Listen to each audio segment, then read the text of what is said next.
17장 계속 반항하는 올리버. 이거 줘. 노아 크레이폴은 최대한 빠른 속도로 단숨에 거리를 내달려 구비넌 정문에 다다랐다.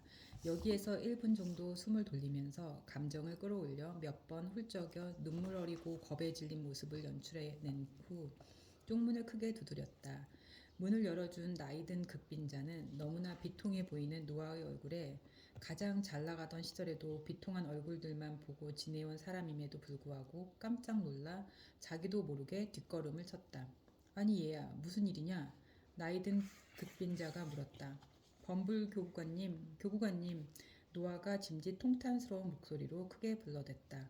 그 소리가 어찌나 크고 떨렸는지 마침 가까이 있던 범블씨의 귀에까지 들렸을 뿐만 아니라 범블씨가 깜짝 놀라 삼각 모자도 쓰지 않은 채 안뜰로 뛰쳐나오게 만들었다.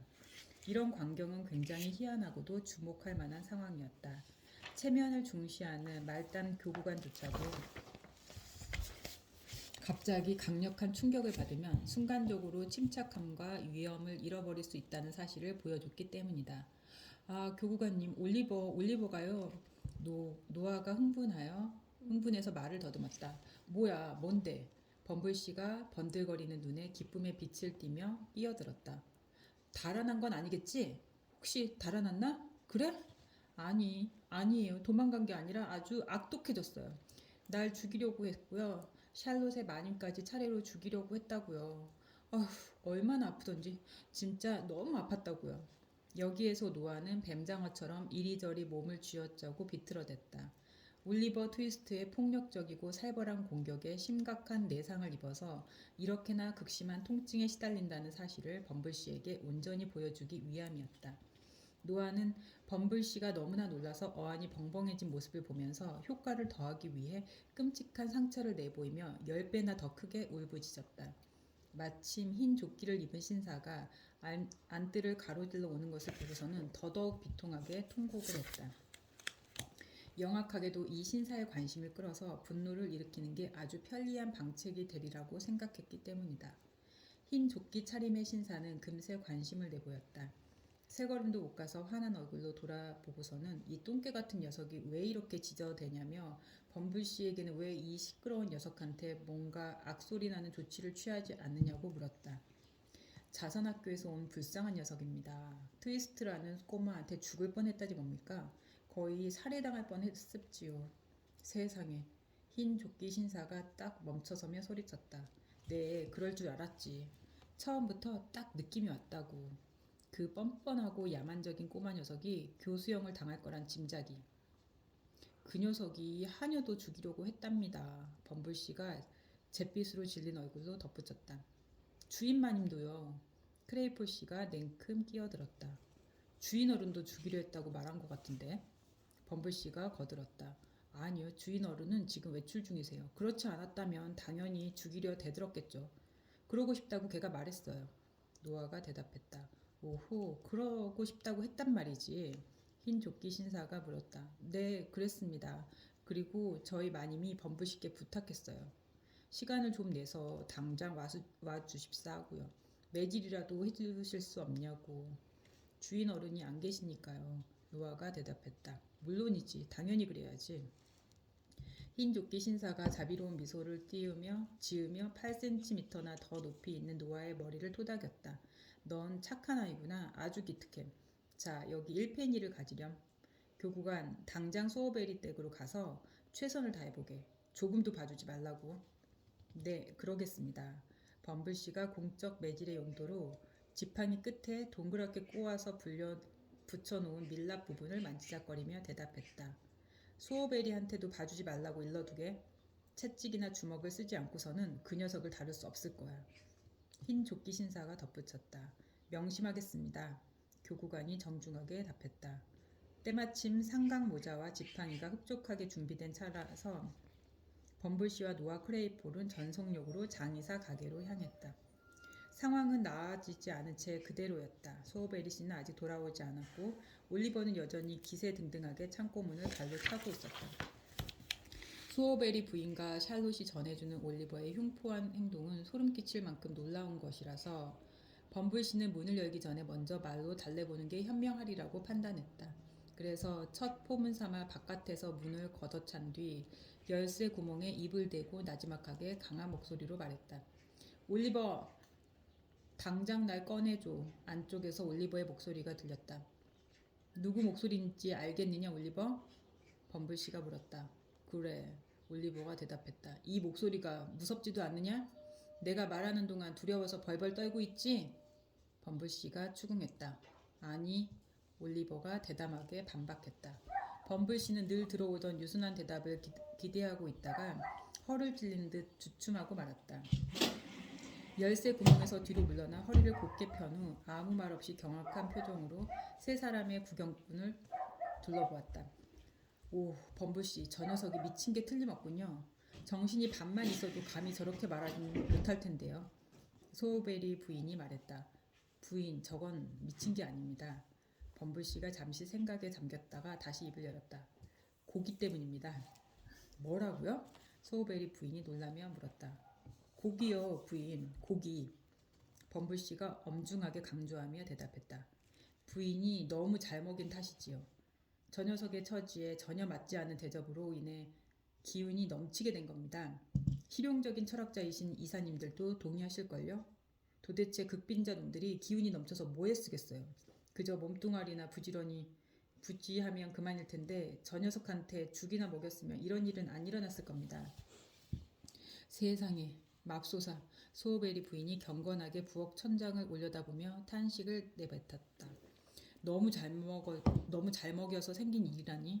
소베리 부인이 올리버를 잘 먹였다는 말은 아무도 먹지 않을 더러운 고기 찌꺼기를 넘치게 주었다는 뜻이었다. 따라서 소베리 부인이 범블씨의 매서운 힐난을 기꺼이 받아들이기에는 상당한 유순함과 자기희생이 필요한 대목이었다. 말이야 바른 말이지. 소베리 부인은 생각이나 말, 행동에서 비난받을 여지가 전혀 없지 않은가? 부인이 다시 바닥으로 눈을 돌리자 범블씨가 입을 열었다. 지금 할 수 있는 일이라고는 저 녀석을 하루 정도 그대로 가둬놓고 좀 굶기는 수밖에 없을 것 같군요. 그러고 나서 도제 기간 내내 죽만 주는 거죠. 저 녀석은 아주 천한 출신입니다. 천성적으로 흥분을 잘한다고요. 소베리 부인, 노파와 의사선생님 말이 저 녀석 엄마는 연약한 여자라면 진작에 죽었을 정도의 고생과 고통을 뚫고 여기까지 왔다는 겁니다. 이 대목에서 올리버는 범블씨가 엄마에 대해 뭔가 새로운 말을 하고 있다는 것을 알아차리고는 그 말소리를 뒤덮을 정도로 크게 다시 발길질을 시작했다. 그때 소베리 씨가 돌아왔다. 소베리 부인과 샬롯은 소베리 씨의 화를 도두기에 충분할 정도로 과장해서 올리버의 폭력적인 행동에 대해 설명했다. 그러자 소베리 씨는 단박에 창고문을 열고 반항하는 도제의 멱살을 잡고 끌어냈다. 올리버의 옷은 이미 두드려 맞던 순간에 찢겨진 채였고 얼굴은 멍이 들고 생채기가 난 상태였으며 머리카락은 이마 위로 헝클어져 엉망이었다. 그러나 화가 나서 붉어진 얼굴은 가라앉지 않은 채로 여전했다. 창고에서 끌려 나올 때도 대담하게 노화를 쏘아보기까지 했다. 전혀 겁에 질린 표정이 아니었다.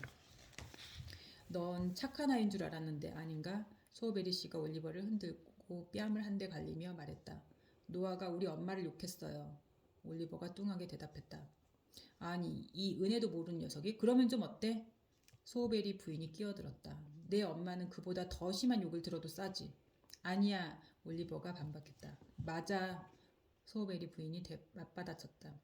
거짓말, 올리버가 되받아치자 소베리 부인이 울음을 터뜨렸다.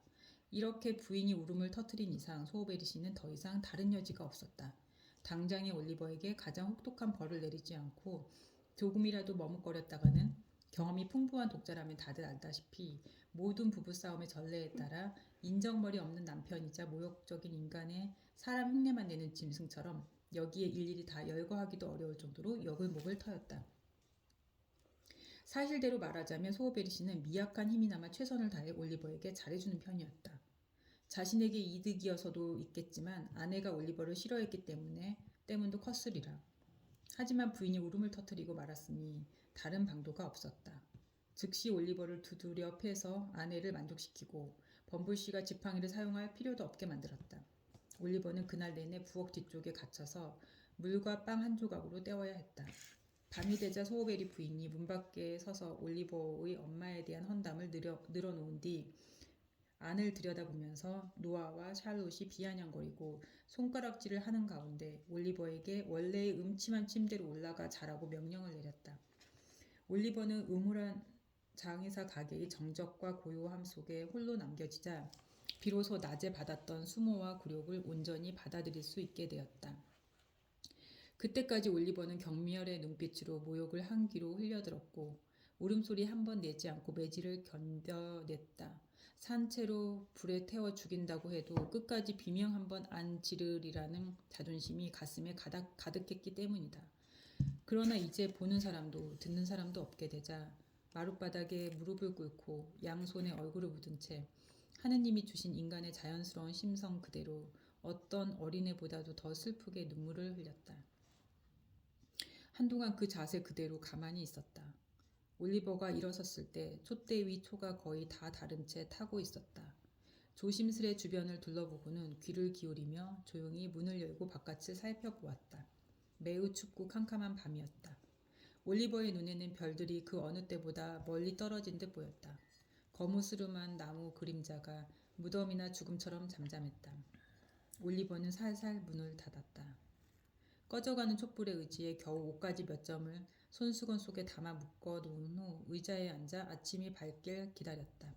저 햇살이 가게 덧문 사이로 스며들어오자 올리버는 의자에서 일어나 빗장을 풀었다. 그러고 나서 조심스럽게 주변을 둘러보고 잠시 머뭇거리다가 문밖거리로 나섰다. 일단 어디로 도망칠지 고민하며 좌우를 두리번거리다가 마차가 힘겹게 언덕을 오르던 모습이 떠올랐다. 똑같은 길로 가보자 싶었다. 원래 알고 있던 들판을 가로질러 가다가 다시 큰 길로 이어지는 샛길로 빠졌다. 바로 이 길을 따라 범블씨가 처음 농장에서 구빈원으로 올리버를 데려갔다. 그때 범블씨 옆에서 종종 걸음을 치며 따라갔던 기억이 생생하게 떠올랐다.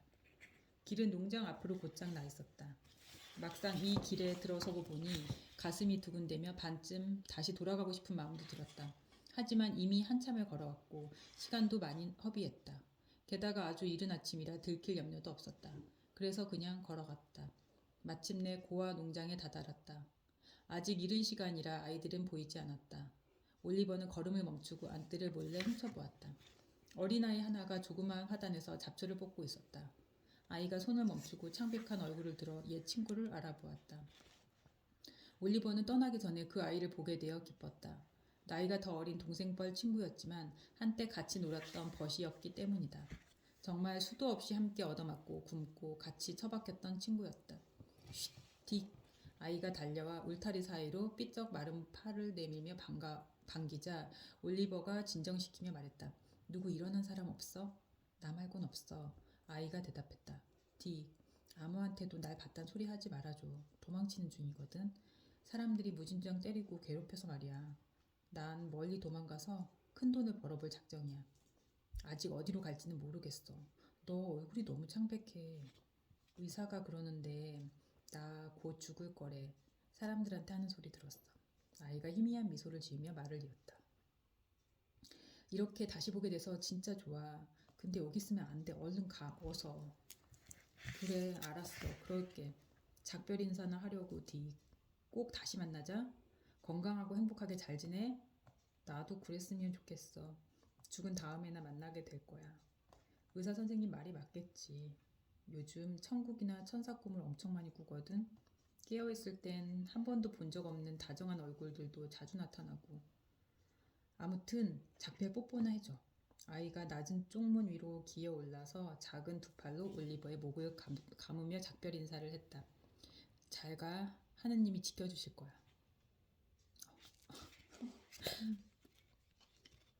어린아이의 입에서 나온 이 축복은 올리버가 생전 처음 들어본 말이었다. 이후로 온갖 고난과 역경, 변화 속에서도 올리버는 이 축복의 말을 단 한 번도 잊은 적이 없었다.